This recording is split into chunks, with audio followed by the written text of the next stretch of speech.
So, who were these men, or should I say, young men, and even boys who fought in the Civil War for both sides? The men who fought are going to be formed into, it's going to start with companies. So, a company would be 100 men.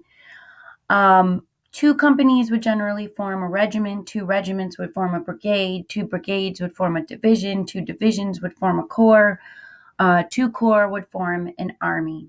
The two most known armies of the Civil War were the Army of the Potomac, and that was the main Union Army on the Eastern Front, and the Army of Northern Virginia. That's going to be the army that Robert E. Lee led. And an army could have tens to thousands of men. And in the Civil War, we do see some very large scale battle where these full armies faced off against each other. In the beginning of the war, neither side, or most people from either side, thought it was going to last very long. There was such a rush at the recruiting offices to sign up. Hey, men came from all over. Many young men from the South wanted to defend their homes. Many from the North wanted to defend the Union and keep the country together. And many were simply looking for adventure. When we look at the ages of the Civil War, take a look at that red part. 70% of the men who fought were ages 16 to 23. And when we break that down, most were under 21 years old. Some more facts for you. When we get into the war, we have different names for it. The Southerners had some names. They would call it the War Between the States, Mr. Lincoln's War, the War of Southern Independence, the War in Defense of Virginia. Remember, the capital of the Confederacy is in Richmond, so that's why they would call it the Defense of Virginia. The War of Northern Aggression, insinuating that the North had started this. Northerners will call it the War of the Rebellion. Of course, those Southerners being the ones who rebelled. The War of Southern Rebellion, the War to Save the Union, and a little bit later, after the Emancipation Proclamation, the War for Abolition.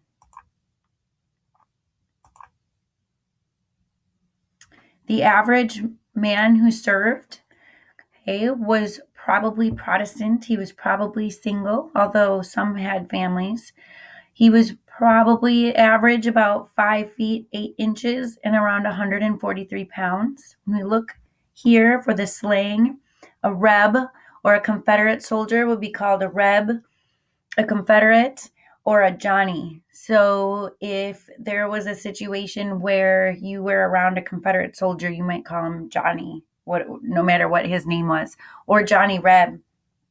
Unions were called Yanks, Yankee, Federal soldier, Union soldier, or a Billy. So a Billy Yank. And there are stories of men camped near each other across. There's great stories. One was where they were across the Rappahannock River and they would actually wade across and trade things. In Vicksburg, the trenches were so close to each other that the men would often yell to each other back and forth, "Hey, Johnny Reb, put your heads down, things like that. So you certainly hear stories about that during the war. African Americans are also going to be an important part of the American Civil War. For the Union, about 180,000 African American soldiers fought to defend the Union. These were segregated troops. They were not integrated. So they had separate Black troops from white troops. And generally, these had white officers. What did a soldier carry? Got all kinds of goodies. So we have a canteen, a pan to cook your food, a cartridge box, toothbrush, a razor, some soap, blanket. Okay, we've got, where's number 8? Some silverware, a plate, a comb, a musket, Springfield rifle in the Union side, and an Enfield rifle in the Confederate side. Money, here's some examples of Confederate dollars. Some photographs, that's going to be important. A Bible and stamps. Writing was a huge pastime. Writing letters to loved ones was a huge pastime of the soldiers. And a haversack. When you look at all of these goods, I want you to take a second and guess if a Union soldier was dead and a Confederate soldier was there, what do you think would be the first thing that the Confederate soldier would have taken off of a dead Union soldier's person? Give you a second to guess. All right, many people would guess number 11, but actually it would be number 1. Confederate soldiers loved those metal canteens that were made in the Union that kept the water nice and cool. Uniforms, there were official uniforms on both sides, but many times, especially in the South, they wore whatever they had. So many Southerners had these brown uniforms. The official uniform of the South was gray. The official uniform for the North was blue. Some of the things they would have eaten: salt pork, okay, bread, flour, cornmeal, or hardtack. This is hardtack, and hardtack was really hard that a lot of times they would have to soak it in their coffee to be able to eat it. Rice or hominy, coffee, tea, sugar was a treat, and vinegar to help fight infection. Most battles were fought when the weather was decent, kind of like we learned about that in the Revolutionary War, not because they didn't want to fight in the cold, but because the weapons, it was hard to get the weapons to work if it were snowing or raining. And so armies of both sides would have to build shelters for the winter. Communication. Writing letters was the only method of personal communication. It was the lifeline that these soldiers had to the outside world. And many times they would spend hours either writing in their journal or writing to their families, if they could write, of course. When they weren't fighting, they were drilling. I love this quote from a Union soldier. The first thing in the morning is drill, then drill again, then drill a little more, drill, then drill, and lastly drill. Between drills, we drill. Most of the time a soldier spent was camped out and, of course, drilling. And when you have these large-scale battles, it's really, really important that the men know what to do and where to go. And so they spent a lot of time drilling to make sure that they knew what to do. And they also spent a lot of time drilling to keep the men from getting in trouble.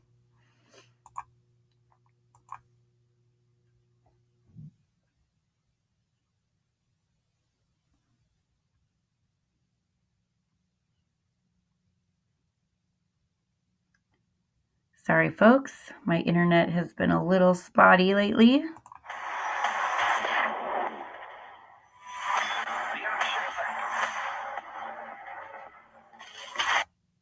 We'll put it bluntly.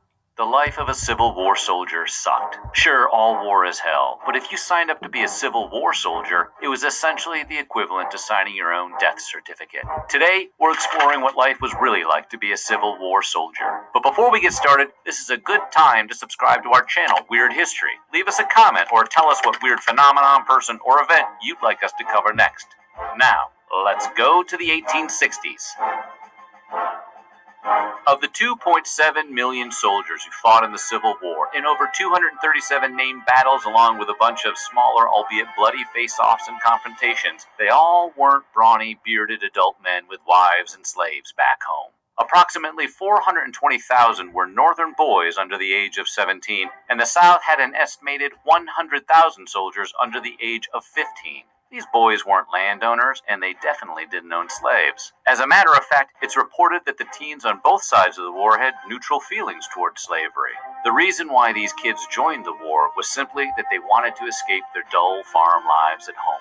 Thanks to Abraham Lincoln's call for a short 90-day tour of duty, a Union soldier could enlist, put in his combat time for a few months, and then return home for accolades and a hero's welcome. What the Northern soldiers couldn't have predicted was that the Civil War was going to drag out for years. After the Union was driven out of Richmond in the Peninsula Campaign of 1862, the Confederate Army began to march on to Washington. The South was starting to look like they had a chance to win this thing, thanks to their Peninsula win. That's when Lincoln issued a call for 300,000 more Union soldiers with 3-year commitments. Only a fraction of those 300,000 Union soldiers would last their 3 years of brutal combat. How desperate were the underage boys to join the Civil War and begin living life? Well, there had been a lot of rules to get in. For example, they relied on semantics. Because the rules of combat stated that a soldier must be over 18 to join the military, an underage kid would write the number 18 on the sole of his shoe or stuff a piece of paper with the number 18 scrawled on it and hide it in his boot. Then when the recruiter would ask if the boy was over 18, the future war hero would technically be telling the truth by answering, "Yes, I am over 18. If that didn't work, the kids would just lie about their age because social security numbers, driver's licenses, and Spokio didn't exist. If all else failed, the teens just asked their fathers to vouch for them. That said, not all teens carried arms. A lot of the kids signed up for non-combat roles like joining the band as a drummer, flautist, or bugler. These non-combat roles also included being the kid to carry canteens, bandages, and stretchers. Some of the more skilled soldiers even assisted surgeons and nurses with the wounded and acted as a carrier pigeon by relaying orders on the battlefield. William Sherman coined the phrase "war is hell" in 1879, 15 years after the Civil War, where he served as a general for the Union Army. Sherman knew a great deal about death on the battlefields because he saw a lot of it. For example, on July 1st, 1863, the first day of the Battle of Gettysburg, Confederate soldiers marched onto the battlefield in straight lines toward their enemy. Union soldiers decimated the Confederate soldiers. According to the South's General Alfred Iverson, his soldiers died an honorable death. They nobly fought and perished without a man running to the rear. No greater gallantry and heroism has been displayed. The Confederate soldiers weren't as romantic about death on the battlefield as Iverson was. In fact, it sounded like they were fighting two different wars. Iverson's soldiers would recall puddling in the mud as bullets whizzed above them. One of Iverson's men described the moment when 79 of his fellow soldiers were slain in one volley. Great God, when will this stop? According to the book Hardy's Rifle and Light Infantry Tactics, soldiers from the North and South were supposed to be taken care of while issued the following: pork, bread, beef, vegetables, potatoes, peas, hominy, roasted coffee beans, sugar. Unfortunately, both sides of the war struggled to supply their soldiers with these basic necessities. The Confederates much more than the Union. Johnny Reb rarely saw any of the aforementioned rations. Instead, the Confederate soldiers subsisted on cornbread, coffee, cigarettes, and anything they could steal. Any food the soldiers did get their hands on often became infested with insects, especially rice or grain, within days. All of this meant that the soldiers had to rely on their cunning to survive. Soldiers would supplement their meager rations by foraging on the land, receiving boxes of food from their families, or trading items with other soldiers, even if they traded with the enemy. Yep, it wasn't uncommon for Union soldiers to trade their coffee with the Confederate soldiers in exchange for tobacco away from the eyes of their officers. Civil War soldiers didn't have much of a chance to live if they were seriously wounded in battle. Picture it, you're keeping the enemy at bay by shooting one round every 20 to 30 seconds, but as you pack your musket with gunpowder, you get hit in the stomach by enemy fire. In the 1860s, injured Civil War soldiers on both sides had to just sort of lie on the grassy knoll and play dead where they were shot in the hopes of an ambulance wagon coming by and tending to their wounds. If they were lucky, they had a flask full of sipping whiskey to numb the pain from the hole in their belly. If these soldiers were extra lucky, a horse-drawn ambulance wagon would come by with medical supplies and patch them up. If an ambulance wagon wasn't able to reach a wounded soldier out on the battleground, they would most likely perish. We're not going to sugarcoat it. Getting shot by the enemy with the Springfield Model 1861 musket was bad. But you know what was worse? Disease.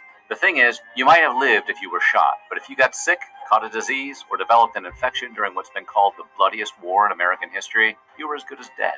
To put it in perspective, the Union suffered the loss of 44,000 lives from dysentery and diarrhea. To put it in perspective, the Union suffered the loss of 44,000 lives from dysentery. That's the equivalent of 10 Gettysburg battles. More men died from disease than anything else during the Civil War. Union Private Theodore Garish wrote this of the Civil War conditions he faced. One of the most disastrous features of the gloomy situation was the terrible sickness of the soldiers. Men were unused to the climate, the exposure, and the food, so that the whole experience was in direct contrast to their life at home. Infection was a major problem because doctors didn't sterilize equipment. During the course of the conflict in its entirety, hospital workers performed amputations on 60,000 men, with at least 1 in 4 dying from infection. We all remember why the Civil War happened, right? What we don't understand is how they thought Black Americans were going to help and pitch in to destroy the Union. Because the Confederates were rightly concerned about arming their slaves, Southern black men were enlisted mostly for camp labor. The closest the Confederacy came to recruiting slaves to the ranks came in the last few desperate weeks of the war. In fact, when the Union began enlisting black soldiers, Confederate President Jefferson Davis declared that captured black soldiers would either be enslaved or executed. When a Confederate general suggested enlisting slaves, Confederate leaders scoffed. On March 13, 1865, the Confederate Congress allowed black soldiers to enlist, without promising their freedom after the conflict ended. Their desperate move made no difference. The war would be over less than a month later. As a Civil War soldier, if you weren't firing your musket at the face of your enemy on the battlefield or sleeping, you were running drills with your troop. Soldiers spent a majority of their waking hours preparing for active conflict by cleaning their firearm and learning drills and combat formations, with the occasional stint at guard duty or a long march. Private Theodore Garish of the Union explained how unprepared soldiers were at the very start of the war. We had never been drilled. An untrained drum corps furnished us with music. Each musician kept different time, and each man in the regiment took a different step. We marched, ran, walked, galloped, and stood still in our vain endeavors to keep step. If you were a black soldier and you proved yourself reputable, discrimination in pay was still par for the course in the early 1860s, even if you were defending the Union. Unfortunately, the Union didn't enlist black soldiers until 1862, but recruitment grew further after the Emancipation Proclamation was issued on January 1st, 1863. While they were getting paid according to the Militia Act of 1862, black privates were still getting paid a lot less for equal work. Black soldiers received $10 a month, with a $3 optional clothing deduction, while in comparison, white privates started at $13 a month and received a clothing allowance of $3.50. If you were one of the hundreds of thousands of soldiers on the front lines, stuffing your musket with bullets and gunpowder and firing every 20 seconds, if you were fast, there's a good chance your arms were useless by the end of the day. The rifled muskets that soldiers on both sides used weighed up to 10 pounds, and they would recoil with such force, just firing the thing could put your arm out of commission.